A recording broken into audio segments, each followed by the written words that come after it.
Morning, everyone. Dr. Melanie Desmond here, CEO of Scholars for the Soul, an educational solutions firm. We are here for week 3 of the Warm Demander series. It's a beautiful Saturday morning here. We are here at 10:21 a.m. And this is your free PD series where we are going into who you are as a culturally responsive educator.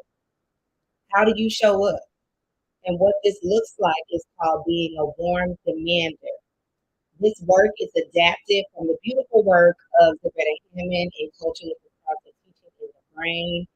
She breaks down the different identities of educators and calls us in to be warm demanders. Like the song says that you hear from Toby in the background, it calls upon us to shine. It calls on our souls to illuminate the spaces that you're teaching in, that you're reaching souls through, so that our young people can actualize their genius in real time. So we can build or co-create with them spaces that help facilitate the growth of their competence and their confidence as learners, as intellectual beings, those who have contributions that are valued, that are radically welcomed into every learning space, not silenced, not erased, not hushed, not marginalized, but radically welcomed, where their souls feel a connection to the learning. That connection facilitates courage. That connection facilitates curiosity. Curiosity and courage are two of the main ingredients in soulful teaching and learning. I talk about soulful teaching and learning, teaching from the soul, because when we're tapped into who we are as the educators, when we're tapped into who we are as the leaders, when we're tapped into loving ourselves, being a space of radical welcoming and belonging for all of our ways of being that belong everywhere, taking up space everywhere just as we are, dismissing and dismantling the mask, getting rid of all of those things that we thought needed to be in a space of teaching and learning. But those things didn't speak to who you are. They didn't allow your creativity to shine. They didn't allow your love to flow freely. They didn't allow your students to see an example of love, of genius, of connection to oneself and the spirit within you that gave them permission to do the same. So I'm encouraging you before we go into the pedagogical point of what it really means to be a warm demander is I'm calling in your soul. I'm calling in the fruits of your spirit, your love, your kindness, your self-control, your discipline, your hard work, your tenacity, your perseverance, your love for community, your love for your fellow man, woman, person. I'm calling that space in you in because that space first has to be tapped into before we even begin to think about actualizing our identities as warm demanders. So as you hear in the background, Toby with the song Shine. Even me showing up before you today, Dr. Melanie Battles, playing hip hop, R&B, rap in the back, right? Because the music is relevant. The music has space. The music speaks to the soul because it talks about shining your light, right? Because that's what our ancestors did. Their light shined so brightly, we were able to see it. We're able to still feel the warmth from it. We're able to still be fertilized and cultivated, and our seeds are still springing forth because of the light somebody else shined in our life, in our country, in our spaces. So I want to start with going into And I'm going to be on from my iPad just so I can catch any comments that come through. So we're going to start with 2 points today. So if you missed last week, the recording should be on my page. We've done 2 weeks so far, and I'm getting on here on Facebook. We've done 2 weeks so far. The first 2 weeks were about what it means to be a warm demander. So we looked at explicit focus on building rapport and trust. We talked about scientific trust generators. When I talk about science, I'm talking about cognitive neuroscience. So we looked at what ways we could actually generate trust through the release of oxytocin. Oxytocin is a brain chemical that when it is released, it creates a bonding. It's a bonding hormone. It creates and facilitates connection between people and between community. And that connection is necessary. It's necessary because it helps to also mitigate the release of cortisol. And so cortisol is the hormone that's released that represents fear. And when fear comes up, we don't get a chance in our brains to go to the space in the neocortex, the frontal region of the brain, where we are able to be creative, where we are able to problem solve, think critically and analytically, where we are able to imagine and dream. Fear hijacks our souls. It hijacks our physical brain. So when we work with our students, we're keeping in mind their past experiences. We're having conversations with them. I gave the example of holding one-to-one or a very small group, non-academic check-ins. Planning this in your instruction like you would a test. Planning it in your instruction like you would a formative assessment. It's got to happen every week. I say every week, right? And maybe it's not as formal. Maybe it's in the hallway. Maybe it's in the cafeteria. Maybe it's in the library. Maybe it's outside. But you're checking in with your students because that leads to the next one, which we talked about last week, showing personal regard for students by inquiring about important people and events in their lives. So as you're building rapport and you're building trust, that is facilitating connection. Connection is the pathway to learning. People will not learn from you if they don't feel a connection to you, which is why people oftentimes use stories, because our stories connect us. Even if I don't have the same experience as that person that's telling that story, I can connect my soul with what they were feeling. I can connect my soul with their ways of being. I may see similarities. I may learn new ways of being that could possibly benefit my life and my community and my family, right? So connection is the pathway. I want you to make sure if you're taking notes that you write that down. Connection is the pathway. And be sure to put comments in the chat so that I know you're here. I know you're listening. I want to have this as a conversation to talk back and forth with you.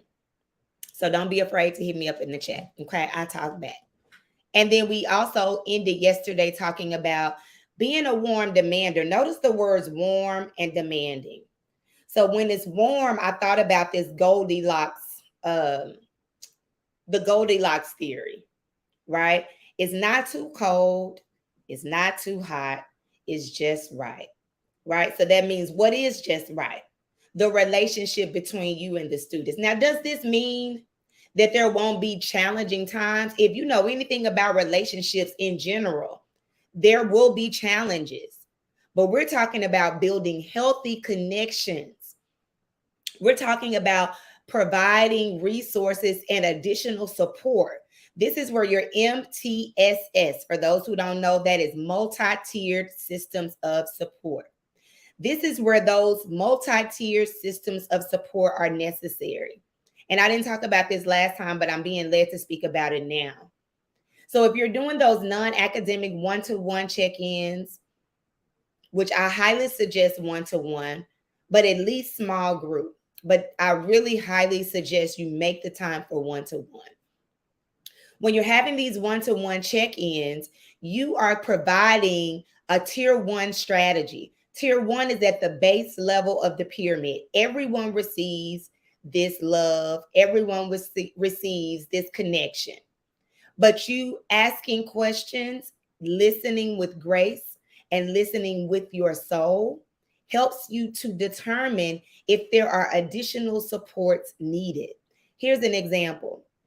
Now, while we say there are non-academic check-ins and we're talking, we could also ask questions about the last lesson. So we start off connecting to our kids and just who they are.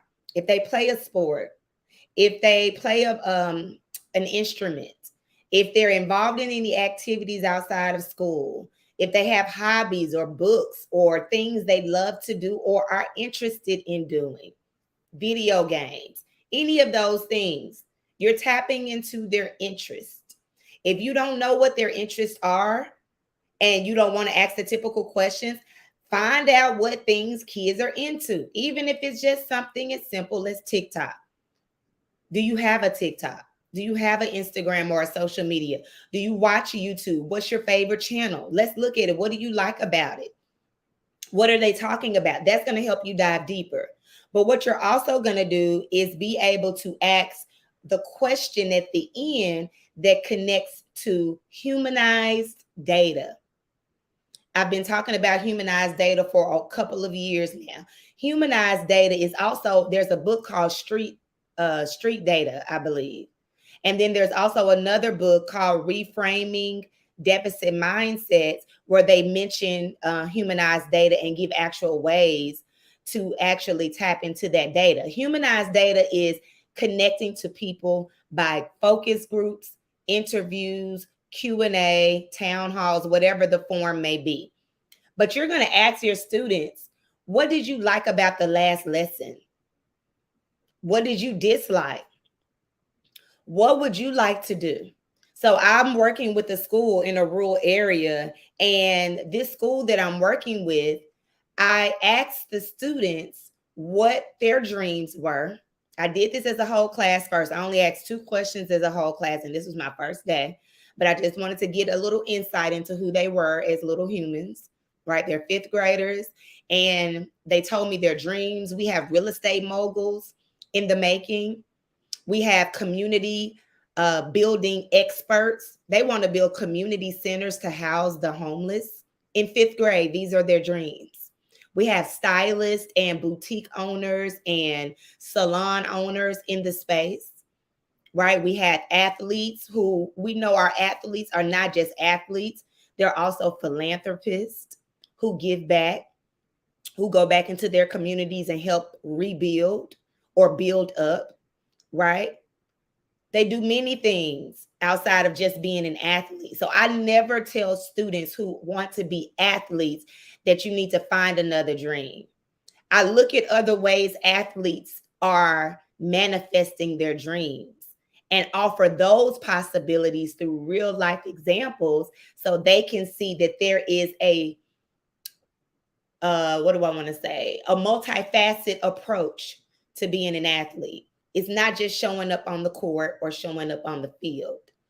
It's a lot about character building. It's a lot about discipline.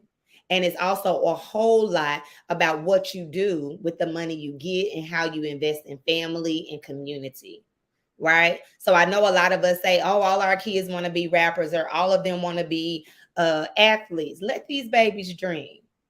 Just look at different ways that those types of people are using their gifts and use that as examples to help get their gears going for other ways that they want to live out their dreams, right?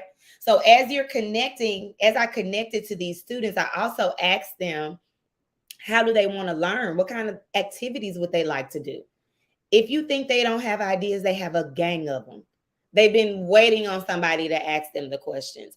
They've been waiting on somebody to just sit and talk with them and actually care about their perspective and how they want to be taught versus just standing before them and teaching in the way the teacher wants to teach. See, that's the difference between a warm demander. Now, it doesn't mean that every single lesson you have to go through and serve it like a menu. But it does mean that your lessons are tapping into the strengths, the powers, and the interests of your students. Because we also want to offer them new ways of thinking, new ways of expanding their curiosity, new ways of exploring, right? So you may offer something they never tried and don't even know that they might like, but you put on your scientist hat, right? And you're looking and talking with them. And I found so they really love movement. Because one thing I noticed as I was observing them the very first day, they had a hard time staying in their seats. But I don't count that as a negative or a deficit. They're 10 and 11. So when we think about what we're really asking 10 and 11-year-olds, and I know I've said in faculty meetings where adults have had to get up and move or stand, it's ridiculous what we're asking little children to do all day long. All day. I'm not saying sit for like 30 minutes. I'm saying all day is sit down, sit down, sit down, sit down. We have to think about what are we really asking and how developmentally appropriate is it? Because if I'm being a warm demander, I'm demanding what's just right. Remember, I said the Goldilocks theory. I'm demanding a just right expectation from my students. So I see that they want to move. And then I see that they like cooperative activities. They love talking with each other. See, we look at these things through a deficit lens. Oh, they talk so much. They're always popping out, yelling, da da this, da da that. That means that there is a social, which we all have. If you studied Lev Vygotsky in sociocultural theory, as I did during my PhD studies, as was a part of my dissertation and further research, postdoctoral, you know that sociocultural learning is the foundation for how we all learn. Sometimes we may want to learn in isolation, but there is a large part of learning that's involved in connecting to our social beings. So that means when I'm working with the teacher that I'm mentoring, we're going to build in ways where students can collaborate. We're going to build in ways where we can put more trust into our students, where if there's a bathroom in the class, they shouldn't have to ask me to go to the restroom because I'm trusting them enough to take care of their own bio needs. See, even these things like this, they should be in control and autonomy of their own bio needs. How can I tell somebody you don't need to go to the restroom? Now we set up a relationship that lets them know if you violate the trust, there are repercussions. And we're going to help build you back to the trust, but we've got to be accountable and responsible. See, some people think this work lets students off the hook. Some people don't like it because this pedagogy of love doesn't enforce control, compliance, consequences, and rules like we love to have. Excuse me, because truth be told, if we look down at how we do teaching, some of us really just want to be in control. And we're upset because we don't have the control that we want. So instead of working and sharing power with our students, we hoard power over them and are upset when they rebel, which is a natural part of development. Think about your teenage years. Some of us, we forget, but tap into your memory. And think about how you may have felt when you were crushed down, put into a box, consistently controlled, somebody always on your shoulder, always on your neck. Didn't like it. Didn't like it. And what did you do? You pushed back. You resisted, just like we're doing when we protest against inequities in our society, when we protest against racism, discrimination, and all the isms and phobias and things that show up in government, politics, society, workplace, communities, all the things. It's resistance to something that's not allowing us to be. Our kids just want to be. But I won't get off into that. Okay.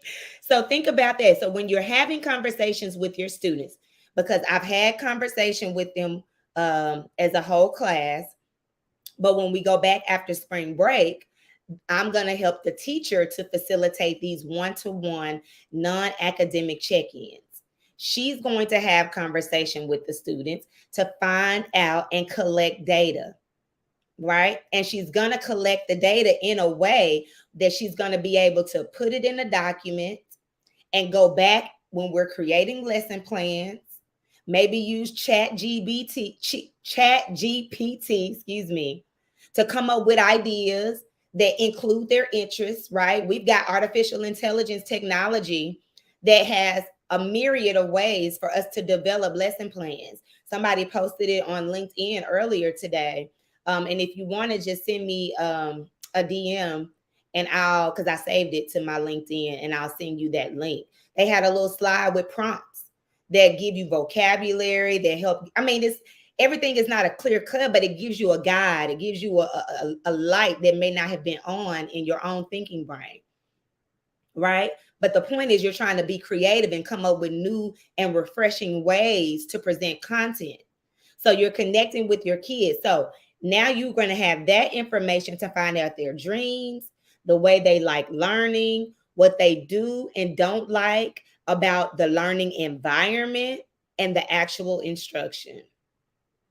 This is important data. If you don't know this data, if you cannot randomly select, this is my PhD research brain, because you think about random sampling.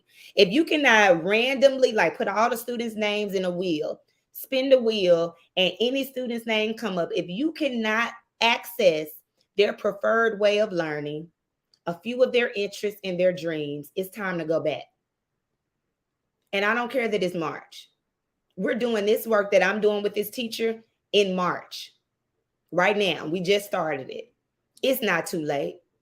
These students have been so receptive to a pedagogy of love. It's never too late for love, because love says, I see you as you are. I welcome you into this space, and you belong here as you are. All I want to do is shine the light on the genius that you have and go into the space of becoming whomever it is you're destined to be, whomever it is you want to explore to be. That is my job as educator, not to make you into a being.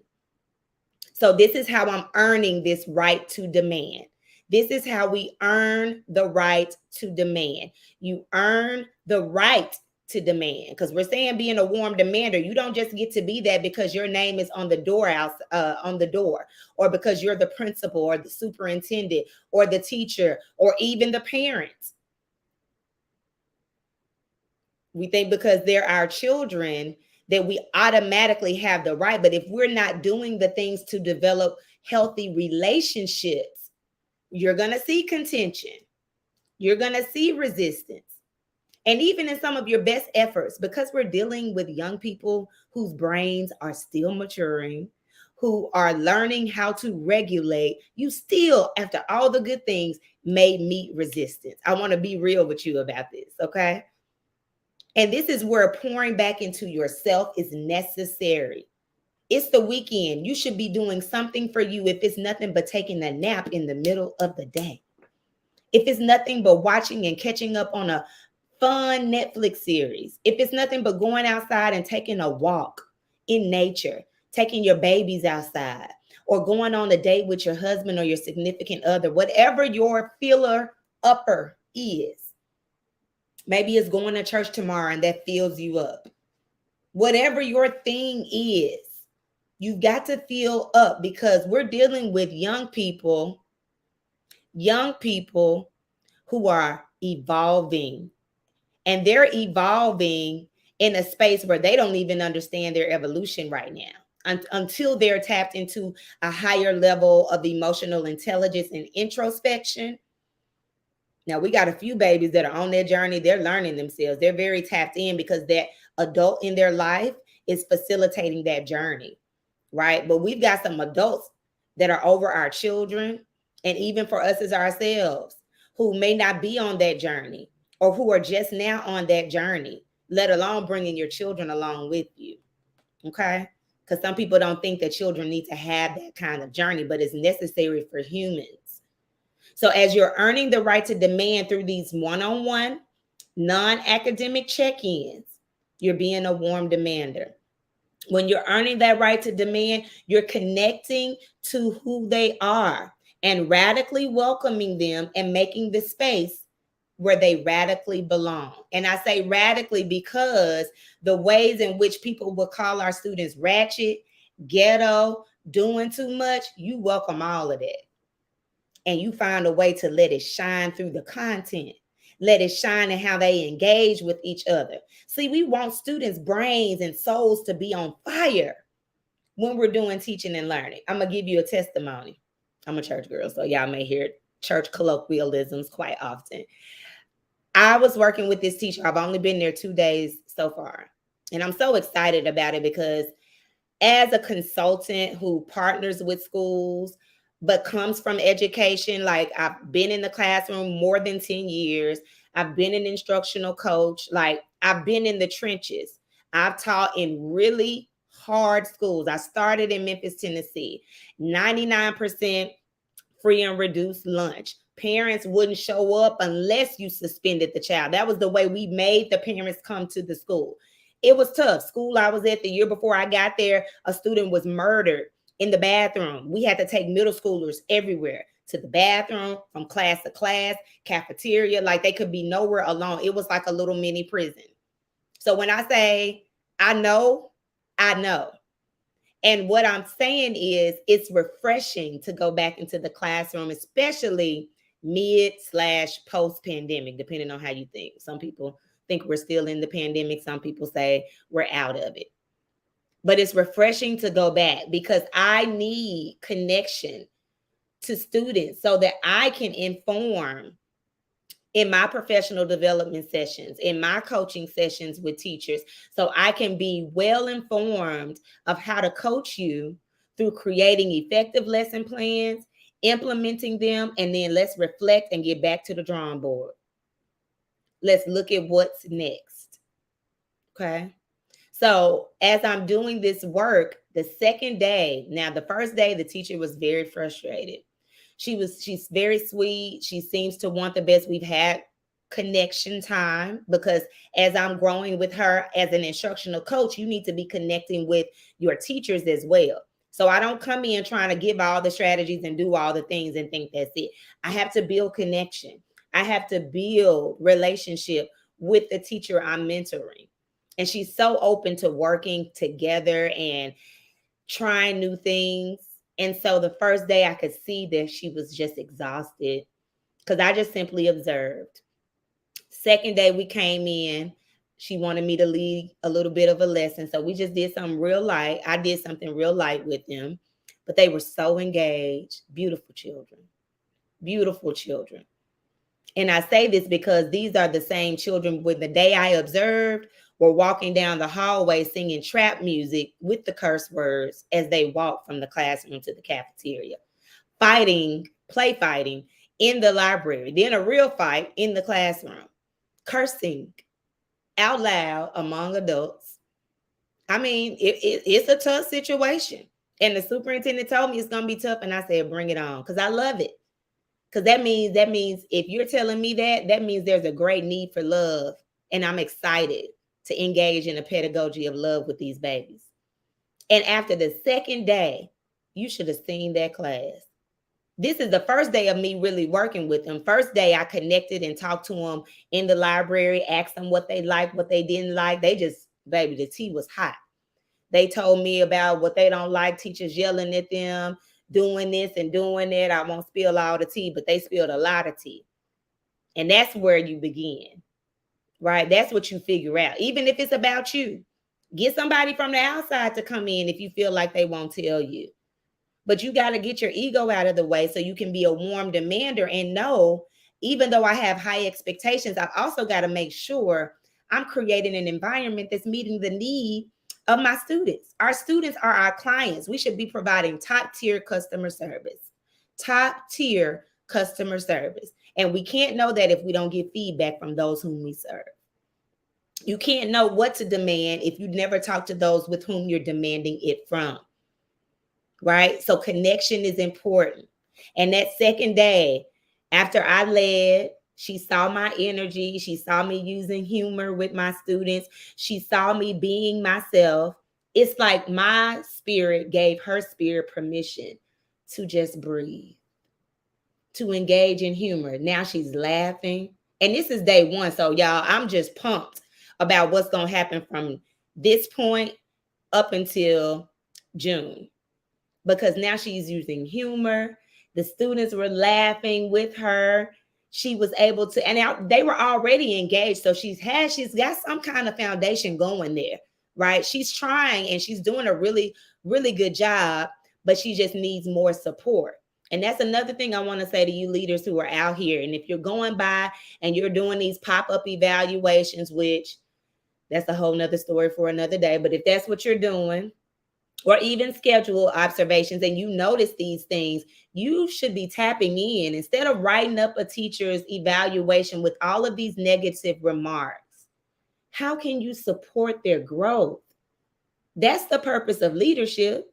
How can you support their growth? Is your instructional coach in the building on a systematic plan with this teacher to grow them? Is this that you see a part of their PGP, right? If they have a problem, and you can't just say classroom management, you got to get specific. Is it connecting with the students? Does she need to build, or he or she or they need to build rapport with the students? Do they need to be more relatable? Is the instruction too bland? Now I'm Black, as you can see. And Black folks, we like stuff seasoned.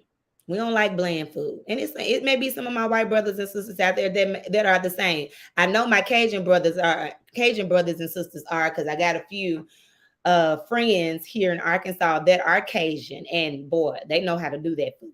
Okay. So we like our stuff seasoned. If you're coming and approaching the lesson bland, think about it metaphorically. It doesn't taste good. You don't want more of that. You don't go back asking for seconds.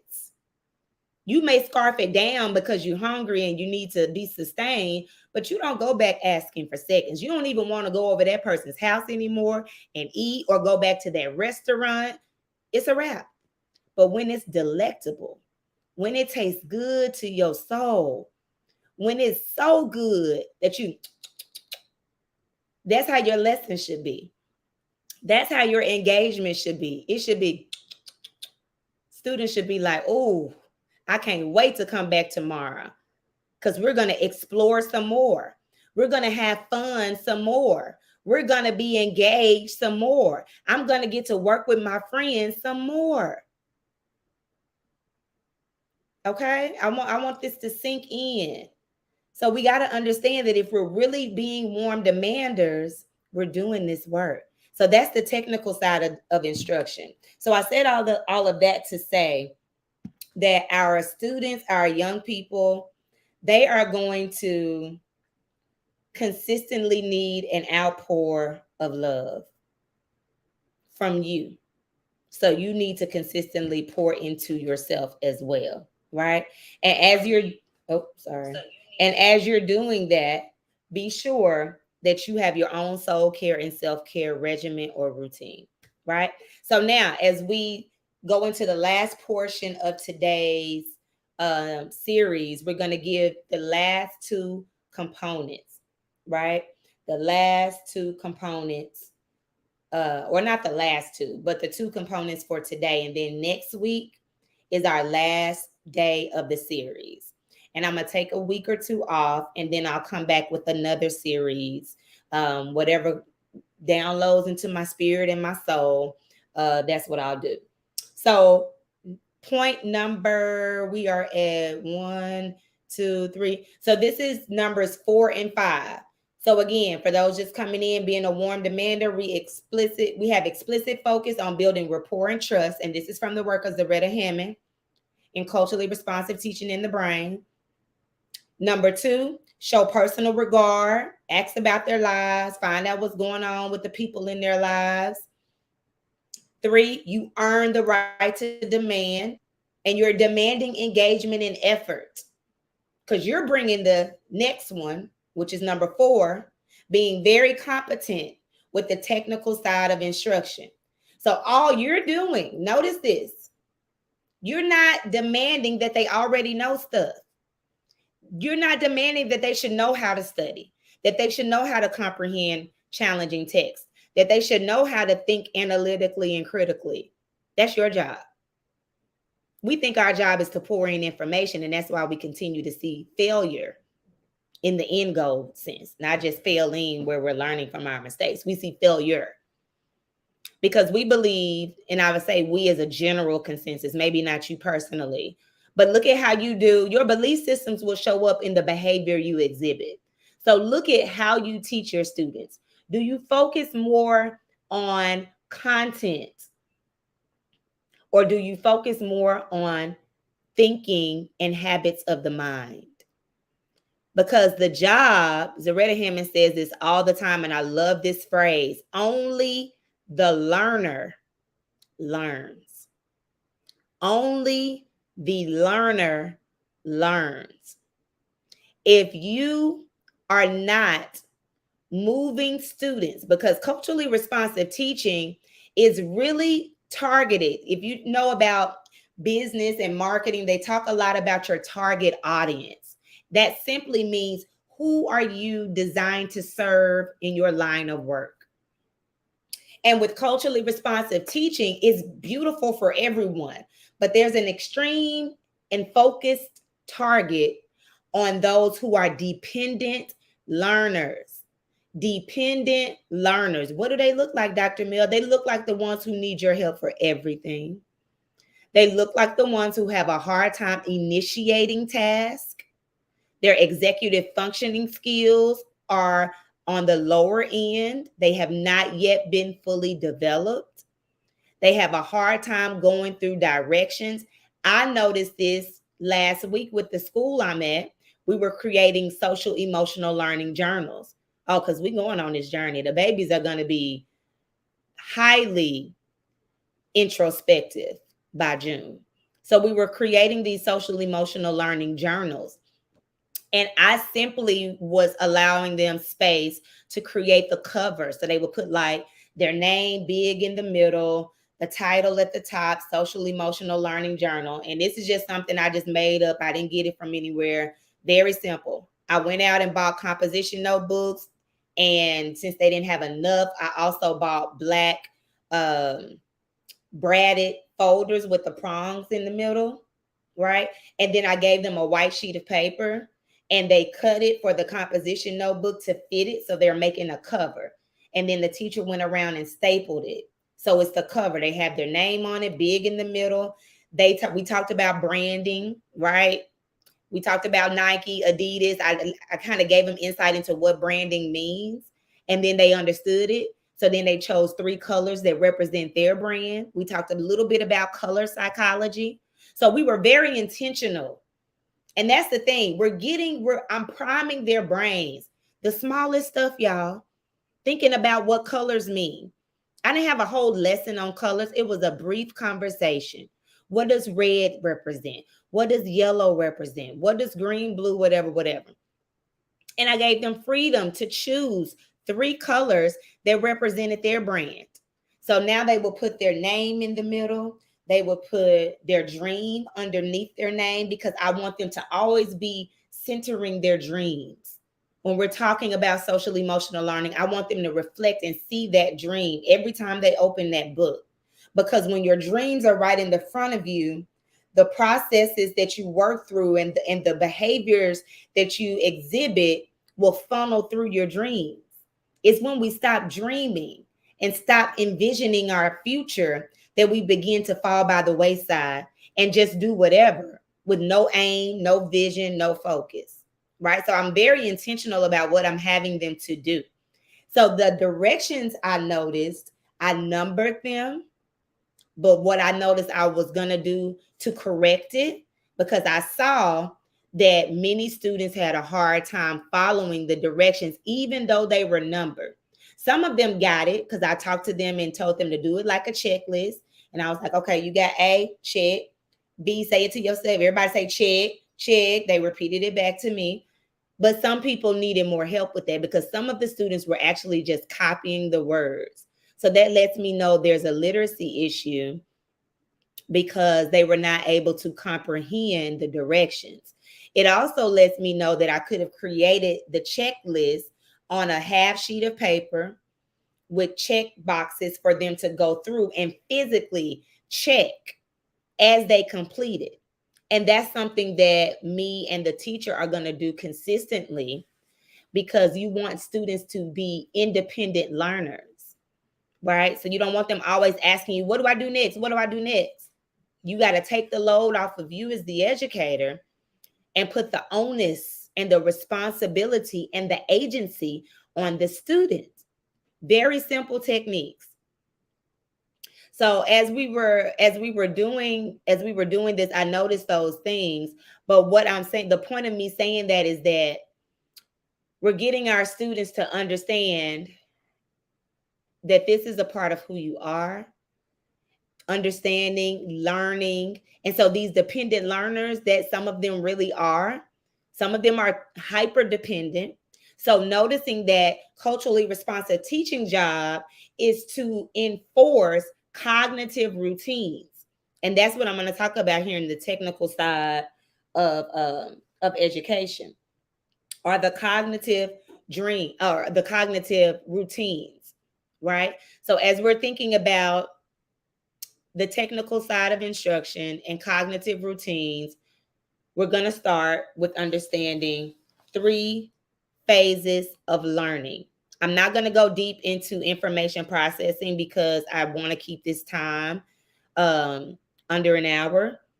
But I want to focus in on the technical side of instruction. So if you're taking notes, take notes.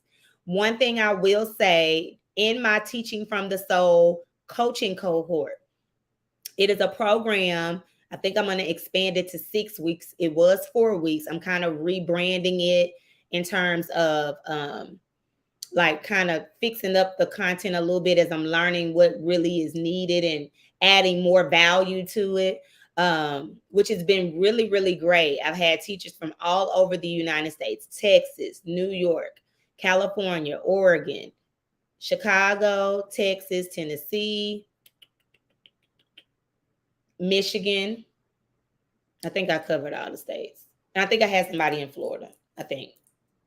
But anyway, that's where the teachers have come from. It's an online cohort. And so in my cohort, I have a course that's connected, and you get free access to the course as a part of that cohort. And we go through the brain very detailed. So right now, I'm not going to go very detailed, but I will give you these 3 phases of information processing. This is what's missing. This is why we have our students not performing where they need to be. Is an instructional equity issue. If the instruction, and remember I talked to you all earlier about multi-tiered systems of support. So tier 1 at the bottom, everybody gets that. Everybody gets the tier 1 stuff, the really good, sound, culturally responsive teaching. Everybody gets that. Tier 2 is a bit more customized. This could be your small groups. This could be a few one-on-one sessions, but it's just enough to get them going, right? This could be if we have a group called City Year, like AmeriCorps, that pulls kids out. That could be into groups. That could be a tier 2 strategy, right? Just to give a little more touches, right? And then tier 1 is at the very top. So maybe there are developmental delays or neurodivergent issues or special accommodations and modifications that need to be specific to that student. So we may provide them with other services, whether it be therapeutic services, whether it be testing, 504 IEP type stuff, whether it be providing them with the school psychologist one-on-one, like whatever tier 1 is, it's like, this is very specific, or I'm sorry, tier 3 at the top. You should not have a lot of students there. Like as you go up, you should not have a lot of students in tier 2 and tier 3. I'll say that real quick. If you do, tier 1 is messed up. I can't remember. I think it's like 80% at tier 1, 20 at tier 2. Well, not 20 at tier 2, 15 at tier 2, and like 5. I can't remember the numbers, but it's like the majority should be at tier 1. If anybody knows what those numbers are, because it's a whole science to this multi-tier systems of support, or RTI is another name similar to it. But everybody should, most kids should get it at tier 1. And then for those few, you take them to tier 2. And then if there are extreme needs of support, that goes up to tier 3, right? So as you're looking at the technical side of instruction, we're focusing on, in my conversation, strong tier 1 support. That is the bread and butter. I've worked with schools. I worked with a school last May in Cincinnati, and this was actually with their I won't say the name, but it was their department that works with families and students who are experiencing homelessness. And we created a multi-tier systems of support model for the programs and services that they provide through a culturally responsive lens, right? But when you have that out, you can see, and I plan this. I'm gonna be doing this work Monday when I go to Memphis to facilitate a workshop with the social workers there, talking about restorative practices and social emotional learning. And we'll be mapping out those tiered systems of support, because they've been doing some things, and we're going to systemize it, right? It has to be structured in a way to where if students are falling out of the tiers, you know what departments are speaking to what departments, how it's done, who does the referring. So all the work is not on the classroom teacher alone. That's what causes this burnout, okay? So back to the instruction. You start in which phase? There are 3 phases. I'm going to start with 1, input. So in the brain, in the input section of the brain, you're working in the short-term memory. Short-term memory is short, like literally short. It's seconds, right? You have a few seconds to get the alertness and attention of your audience, of your students, right? So that means, what am I going to do to bring in something that will either be new, like so new that it's interesting new, right? Not new like just new content information, but you're bringing in the concept of novelty. So what are you bringing in new or challenging, or it's like a puzzle, or it's a attention getter, like chanting or an affirmation, your SEL moment, whatever it is. How are you getting their attention to prime the brain that it's time to learn? Okay. And then how are you presenting the new content? You got to think about movement, think about joy, think about sounds, because all of this is communicating to the thalamus, right? Once it gets the alertness and attention, like if right now, as I'm talking to you all and I'm teaching this professional development, if I heard a loud crash in my kitchen, right? Because I'm in my home office right now. If I heard a loud crash in my kitchen or a loud crash near my children's bedroom, it would bring attention and alertness, because it's outside of the normal sounds that are happening right now. I have the hum of my fan, and really maybe a little chirp of the birds if I can hear that outside. But that's really all that I'm hearing, and the sound of my own voice, right? So anything outside of that is going to catch my attention and alertness, which will communicate a message through my thalamus. The thalamus is my communication hub, and it has taken what I've deemed as relevant and important. So however you're getting their attention, it's got to be relevant and important enough for them to keep their attention. So now that's going to communicate a message to the brain. And here's the part that we've got to work past. What you communicate, what you present has a message. So here is something I took from my dear sister Dana of Upriver Education, the phrase, what's the message? After everything you present, if you're presenting a video, and reflect on what's the message. Is this message communicating opportunity or threat to my student? Not to you, but to the students. Think about that beforehand, because if there is a threat that is presented and they don't have the regulation tools, they don't have the emotional capacity to maneuver through the frustration yet, because you're going to be building it. So we're not going to always be here. But to start, if they don't have it yet, then you got to think, will they go into fight, flight, freeze, or appease? I always think about, just came to mind when I would go into class and a teacher would start the day with a pop quiz. Now, if I haven't studied, if I'm not prepared, if I haven't done the things, or, maybe I'm a bit behind where I've done the work, but I hadn't really sat down and spent concentrated time studying yet, my activation, that safety threat center, has been activated. Threat, what may happen? How will this show up in my nervous system, in my body? Maybe my heart starts beating fast. Maybe my hands start twitching, palms start sweating, eyes start, whatever your body does. This is why it's important to listen to our bodies and teach our students how to recognize what's happening in the body and what emotion is communicating and how to regulate through that. But we think this is therapy work. Don't get me wrong, therapists do this work. But if you don't do this work in your classroom, it's going to show up. Like, either way it goes, their nervous systems are going to be activated. And if you don't tap into it, you got some dysregulated people all around you. And what happens when you got a lot of dysregulated people? It's like a mob. The energy is contagious. So where you may have a couple who feel strong, then the other ones are catching on, oh, I'm not ready. Now you hear one, and it's like everybody starts complaining, whining, not feeling ready, and the energy level is not where we want it to be, right? So you've got to think about that. How am I working past that safety threat detection center, which is called the amygdala?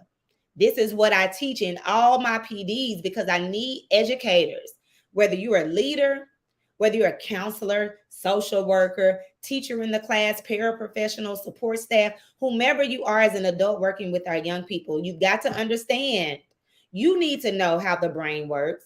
You need to know how the body responds through our nervous system, our parasympathetic, sympathetic system, our polyvagal system.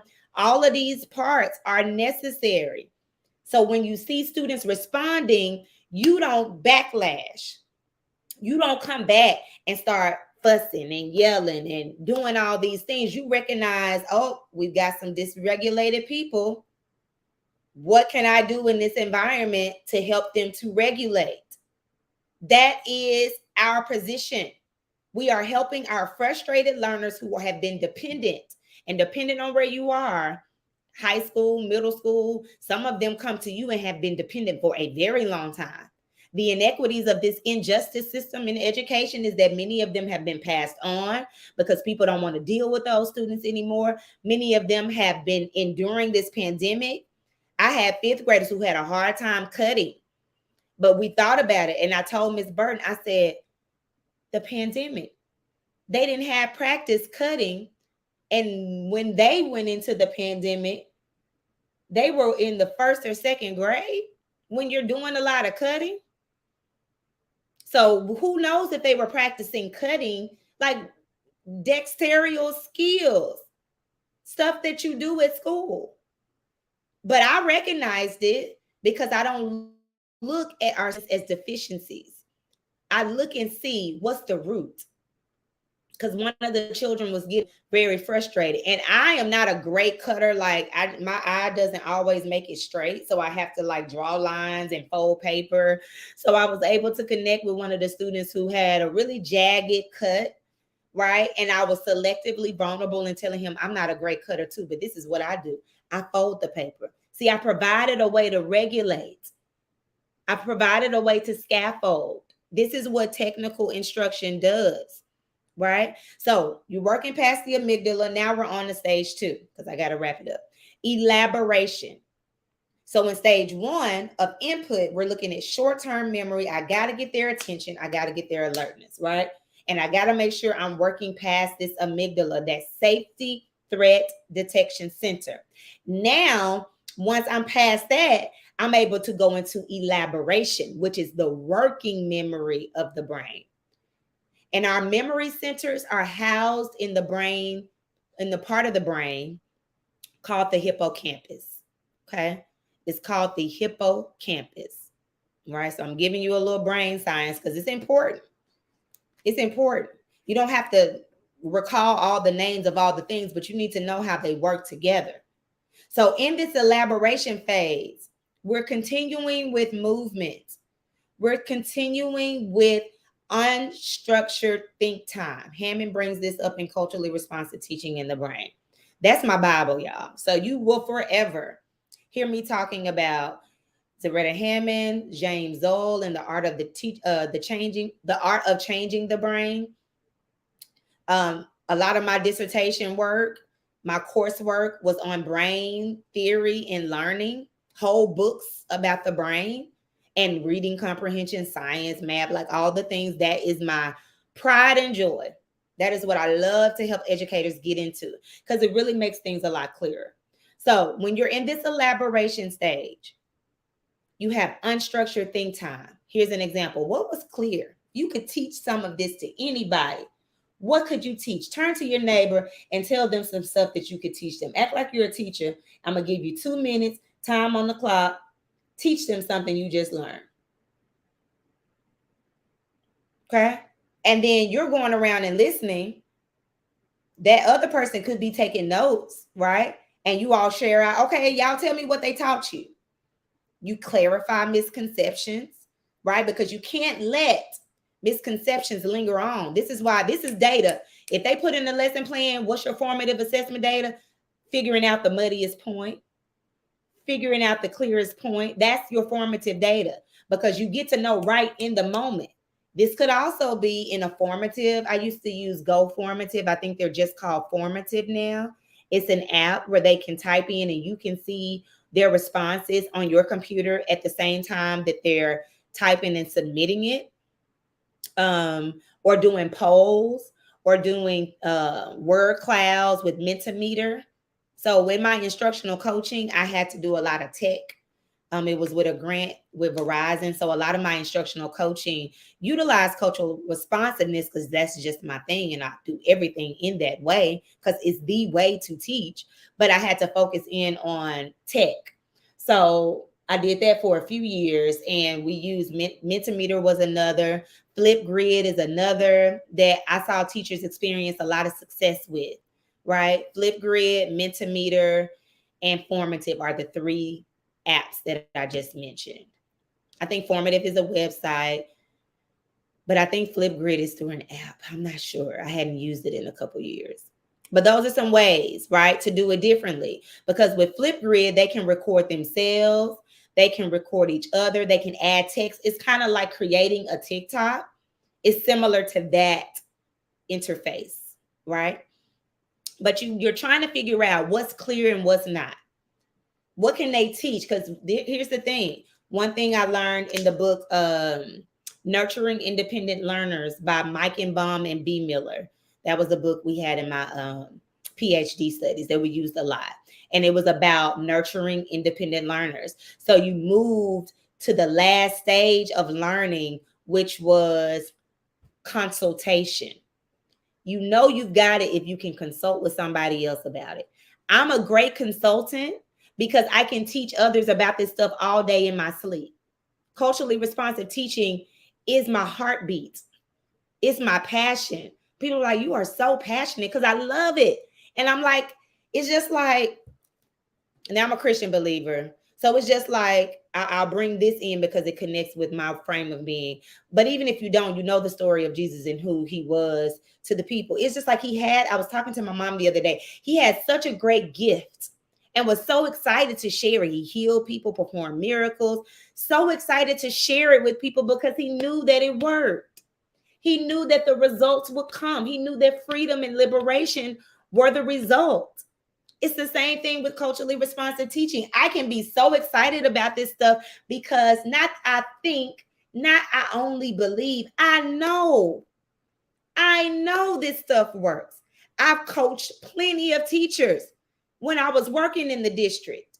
I coached a few teachers through this, so much so they wanted to come back the next year and still coach with me. They could have graduated on and they didn't have to come with me to begin with, because all of the coaching I did was volunteer. So people volunteered to be coached by me, right? So that was beautiful. But they loved it so much, they wanted to come back the next year. right? And be coached again because they saw that it worked. The people I bring through this cohort, the last one of the members of my last cohort is a high school chemistry teacher.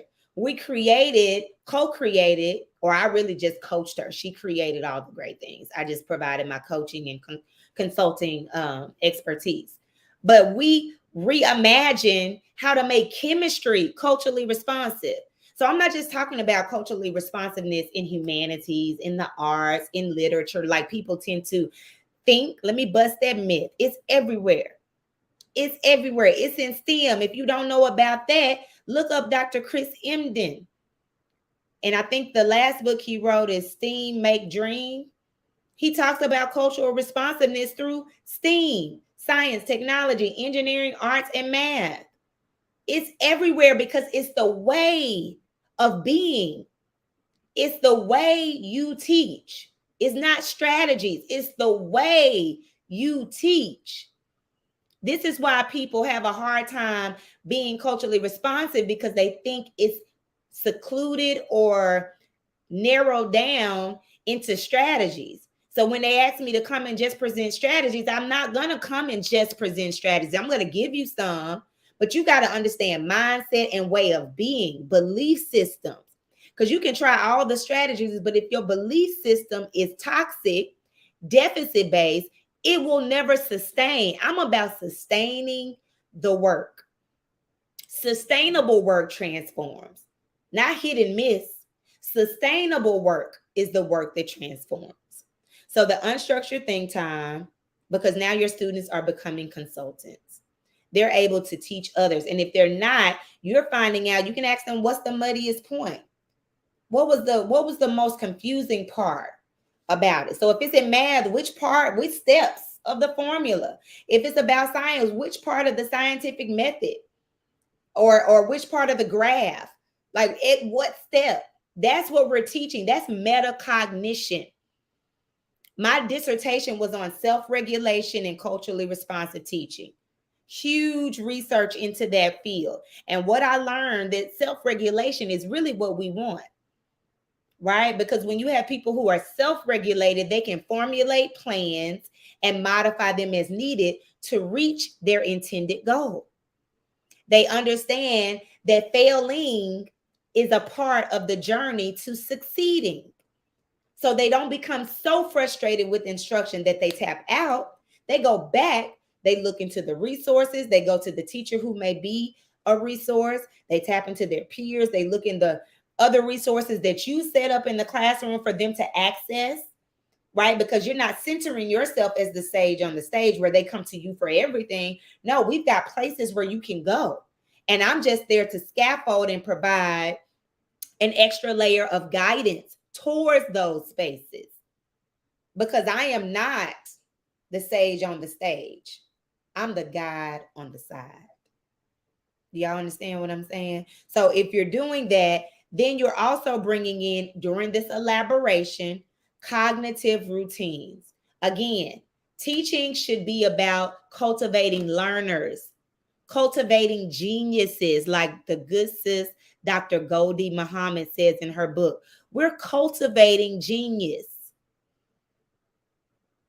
not filling in brains with facts and information. They can do that. They can access that. We're cultivating thinking. So cognitive routines look at four things: patterns, relationships, the whole to part, so like ecosystems, and perspectives. I'll say that again. Cognitive routines. This is still in phase 2 elaboration. So we said unstructured think time is the first. Then these cognitive routines. You're looking for patterns. So you'll ask questions that lead students to find patterns, to analyze and determine relationships, and not just people to people relationships, but either.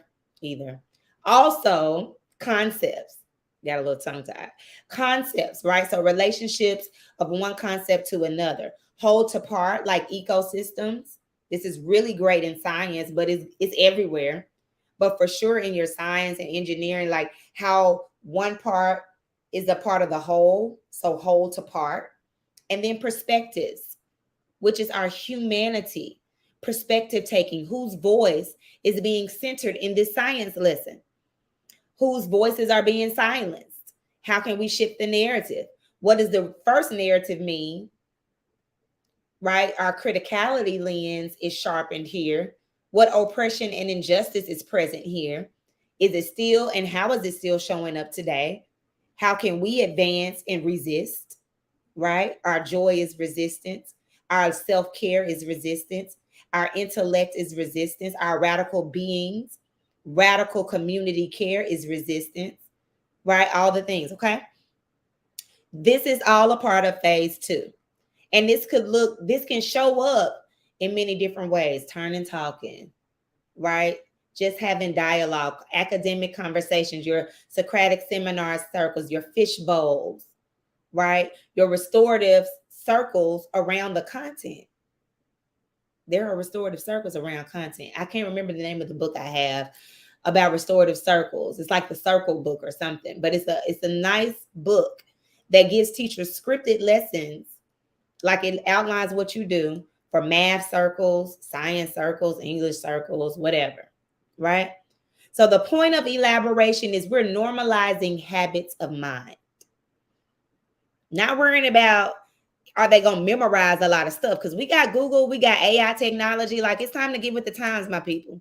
If we're trying to make students remember stuff for the sake of memorizing everything, some things are good to have in memory. And so we're bringing chants to help them memorize. We're bringing mnemonic devices to help them memorize. We're putting it to song or story to help them memorize, right? To push it into the long-term memory, right? Because the more you work it, it gets back there in the long-term memory and it becomes a part of your brain's Wikipedia. You can tap into the information at any time because you remember it because you work with it so much. You went deep into it. You went wide and then you went deep, right? Last phase, and then I'm done. Application. So now this is where you're really going to have a lot of the work of moving this content from working memory to long-term memory. They're thinking through it in the elaboration, right? They could be doing graphic organizers in the elaboration. They could be using these graphic organizers now in application to create, to produce, to synthesize, to evaluate, right? To think critically, analytically, to apply it to problem solving, community problem solving, project-based learning, escape rooms, all of these things. And we're doing these things through application. The application is what's going to move it into your long-term memory where it will stick and stay.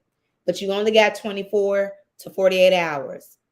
So don't present new content on a day you're not coming back the next day or the next 2 days, because sometimes you're on block schedule. So if you present something new, you've got to chunk it up so much so that you can play with it a lot in that one class period. Because I used to have to do block scheduling, so I understand the struggle.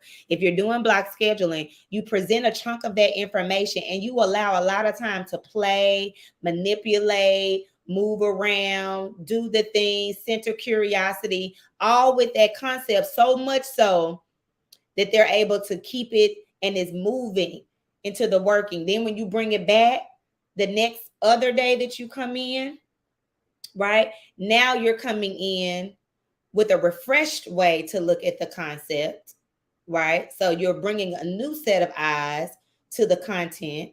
You're reviewing what you already learned, then you're providing a fresh presentation of the work, which will then allow them to play more and go wider or deeper, right? Hold on.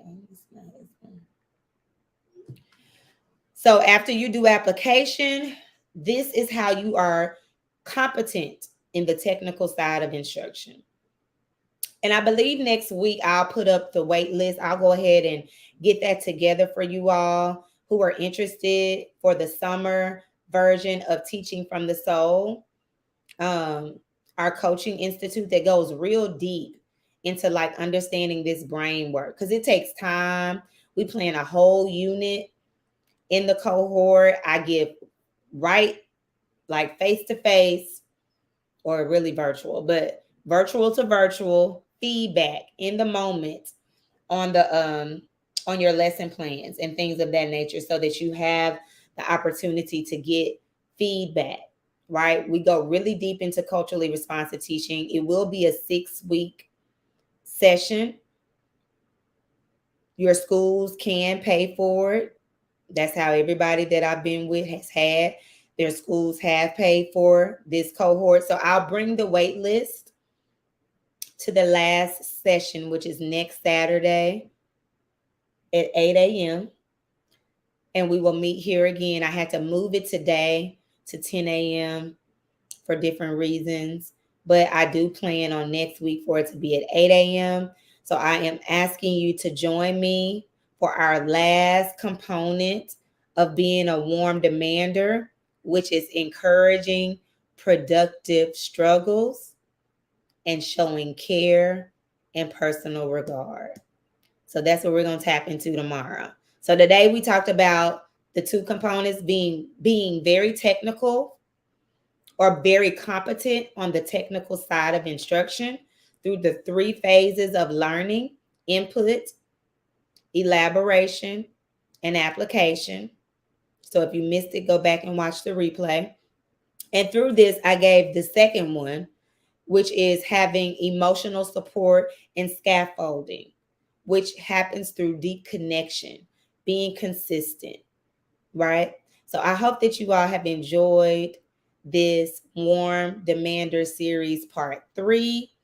We will go into our last components on next Saturday here on LinkedIn, here on YouTube, and here on Facebook. So make sure on Facebook that you attend the event, like click interested or going or whatever the prompt is. I'll post on LinkedIn the next event in the next few days so you can um, RSVP your spot to that. And YouTube, we're at Teaching from the Soul. You look us up on YouTube, Melanie Battles, you'll find our page there. You can catch us live again. All right.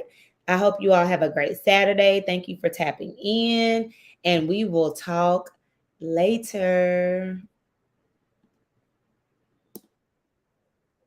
Keep shining.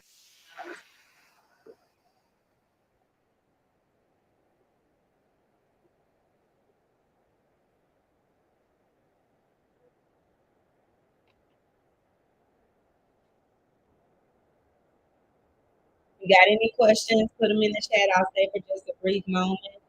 Any questions?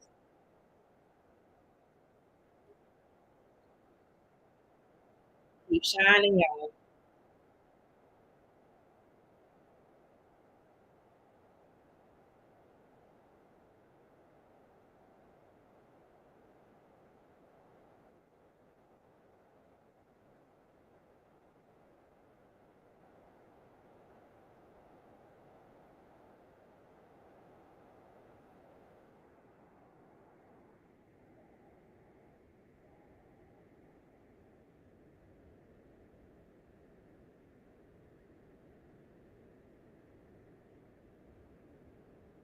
All right. I don't see any comments, no questions.